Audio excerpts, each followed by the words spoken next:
Hi friends, உங்கள் வீட்டில் குட்டி பசங்க வாழைப்பூனாலே பிடிக்காதுங்களா? அப்போ அவங்களுக்கான ரெசிபி தாங்க இன்றைக்கி இந்த வீடியோவில் சொல்ல போகிறேன். நோட் பண்ணிக்கோங்க. கிறிஸ்பியான வாழைப்பூ வடை எப்படி செய்யறதுன்றதை பார்க்கலாம் வாங்க. அதுக்கு முன்னாடி ஃபஸ்ட் டைம் பார்க்குறீங்க அப்படின்னா நம்ம சேனலை ஒரு சப்ஸ்கிரைப் பண்ணிவிட்டு இந்த வீடியோ ஒரு லைக் பண்ணிவிடுங்க. நீங்கள் உங்களுக்கு தேவையான அளவுக்கு கடலப்பருப்பு எடுத்துக்கோங்க. நான் இதில் 2 டம்ளர் கடலப்பருப்பு எடுத்து ஒரு 2 மணி நேரத்துக்கு ஊற வச்சு மிக்ஸி ஜாரில் அரைச்சி எடுத்துக்கிட்டேங்க. கிரைண்டரில் அரைக்கிறவங்க கிரைண்டரில் அரைச்சிக்கோங்க. ஃபுல்லாக மைய அரைக்காமல் ஒரு சில கடலப்பருப்பு தெரிகிற மாதிரி அரைச்சி எடுத்துக்கோங்க.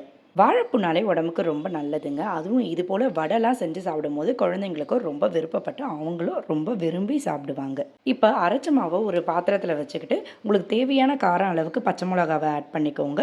வெங்காயம் பொடியாக இது போல் கட் பண்ணி நீங்கள் சேர்த்துக்கோங்க.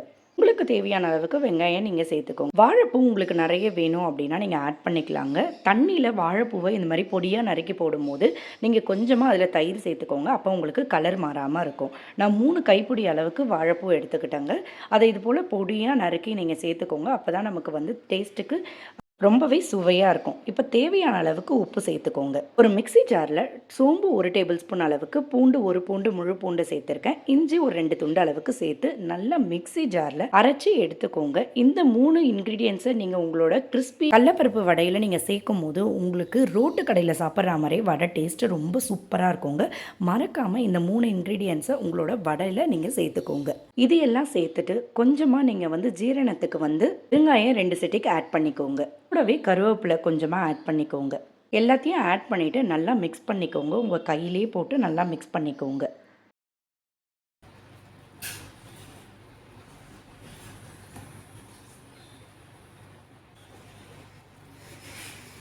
நல்லா மிக்ஸ் பண்ணிவிடுங்க. இது போல் மிக்ஸ் பண்ணி ரெடி பண்ணி வச்சுக்கோங்க. அங்கே நம்ம வடை சுடுறதுக்கு கடாய் ஒன்று எடுத்துக்கலாம். அதில் நீங்கள் உங்கள் வீட்டில் எந்த எண்ணெய் நீங்கள் யூஸ் பண்ணுவீங்களோ அந்த எண்ணெய் நீங்கள் யூஸ் பண்ணிக்கோங்க. நான் எப்போவுமே mister Gold refined rice bran oil தான் நாங்கள் யூஸ் பண்ணுவேன். அதனால் நான் அந்த ஆயிலே நான் எடுத்துக்கிறேன். இந்த ஆயில் பாத்திரம் பார்த்தீங்க அப்படின்னா நான் பாரிஸ் போயிருந்த டைமில் நான் ஒரு கடையில் இது நான் வாங்கியிருந்தாங்க. இந்த ஆயில் நான் ஊற்றி வைக்கிறப்ப எனக்கு கீழே ஆயில் ஒரு ட்ராப் கூட சிந்தாமல் அப்படியே இருக்குங்க. ஸோ எனக்கு இந்த ஆயில் கேன் ரொம்பவே யூஸ்ஃபுல்லாக இருக்குங்க. எண்ணெய் நீங்கள் நிறையவே ஊற்றிக்கோங்க. எண்ணெய் ஊற்றிட்டு அது நல்லா காஞ்சி வரட்டும்னு சொல்லிட்டு நீங்கள் வடையை இது போல் நீங்கள் ரவுண்ட் ஷேப்பில் நல்லா திரட்டி எடுத்துக்கோங்க. இது போல் ரவுண்டாக நீங்கள் திரட்டிட்டு உங்களுக்கு கையில் வேணாலும் கையில் தட்டிக்கலாம். இல்லைனா நீங்கள் வாழை இலை இருந்ததுன்னா வாழை இலையில் நல்லா இது போல் திரட்டி நல்லா தட்டி எடுத்துக்கோங்க. உங்களுக்கு ஷேப்புமே நல்லா வரும். உங்களுக்கு கீழே துண்டு துண்டாகவும் விழாமையும் இருக்கும். ஒவ்வொரு வடையும் இதே போல் தட்டி நீங்கள் ரவுண்டாக நீங்கள் இது போல் ஷேப் பண்ணி விட்டுக்கோங்க. ஒவ்வொரு வடையும் நீங்கள் இது போல் போட்டு எடுங்க. ரொம்ப சூப்பராக இருக்கும். ரொம்ப ஈஸியான ஒரு மெத்தடாகவும் இருக்கும். உங்களுக்கு கையில் போட வராதவங்களுக்கு இது போல் இலை ஒன்று வச்சு தட்டி போடுங்க. ரொம்ப ஈஸியாக இருக்கும். இப்போ கண்டிப்பாக உங்கள் வீட்டு குழந்தைங்களுக்கு இந்த வாழைப்பூ வடையை நீங்கள் செஞ்சு கொடுத்து பாருங்கள். கண்டிப்பாக வாழைப்பூ சாப்பிடாதவங்க கூட இந்த வடையை ரொம்ப ருசித்து சாப்பிடுவாங்க. என்னோட 1.5 வயசு குழந்தையும் ரொம்ப விரும்பி சாப்பிடுவாங்க. வாழைப்பூவில் நிறைய சத்து இருக்குங்க. மறக்காமல் வாரம் ஒரு முறையாச்சும் உங்கள் வீட்டில் இருக்கிற குழந்தைங்களுக்கோ பெரியவங்களுக்கு நீங்களுமே கூட உங்களோட உடம்பு நல்லதுக்கு வாரம் ஒரு முறை கண்டிப்பாக இந்த வாழைப்பூவை நீங்கள் சாப்பிடுங்க. நெக்ஸ்ட் வீடியோவில் நான் உங்களுக்கு வாழைப்பூ கூட்டு எப்படி வைக்கிறதுன்றதை நான் நெக்ஸ்ட் வீடியோவில் சீக்கிரமே நான் அப்லோட் பண்ணுறேன். வடை ஒன்றும் பார்த்தீங்க அப்படின்னா நல்லா ரொம்ப நேரத்துக்கு வடை குக் ஆகணுங்க. ஏன்னா டக்குன்னு இது கடலப்பருப்பு வடை மாதிரி நம்ம டக்குன்னு எடுத்துட முடியாது. உள்ளுக்குள்ளே நல்லா வேகணும். ஸோ நம்ம ஓரளவுக்கு உங்களுக்கு கிறிஸ்பியாக வேணும் அப்படின்னா வடை நல்லா மெலிசாக தட்டி போட்டுக்கோங்க. இல்லை எனக்கு அந்த சாஃப்ட்னஸோடு வேணும் கிறிஸ்பியாகவும் வேணும் அப்படின்னா நீங்கள் கொஞ்சம் மாவு திக்கான ஷேப்பில் நீங்கள் திரட்டி போட்டுக்கோங்க. உங்களுக்கு சாப்பிடவும் டேஸ்ட்டாக இருக்கும். கிறிஸ்பியாக வேணும்னா மெலிசாக தட்டி போட்டுக்கோங்க.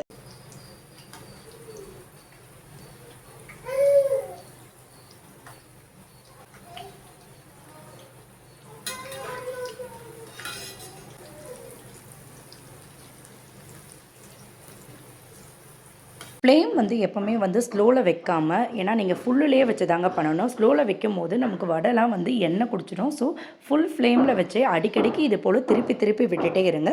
உங்களுக்கு வடை கலரும் மாறாமல் அப்படியே இருக்கும். எப்போவுமே கடலப்பருப்பு வடை ரொம்ப ஸ்லோவாக தாங்க ஆகும். உளுந்து வடை கூட சீக்கிரமே ரெடி ஆகிடும். இது பார்க்க உங்களுக்கு கலர் டக்குன்னு சேஞ்ச் ஆன மாதிரி இருக்கும். ஆனால் உள்ளுக்குள்ளே பார்த்தீங்க அப்படின்னா குக்காக இருக்காது. ஸோ நீங்கள் கொஞ்சம் வடையை திருப்பி விட்டுட்டே இருங்க. கொஞ்சம் ஓரளவுக்கு நல்லா குக்கானது உங்களுக்கே ஃபீல் ஆச்சு அப்படின்னா நீங்கள் இந்த வடையை எடுத்துருங்க. ரொம்பவே டேஸ்ட்டாக இருக்கக்கூடிய வாழைப்பூ வடை ரெடி ஆயிடுச்சுங்க.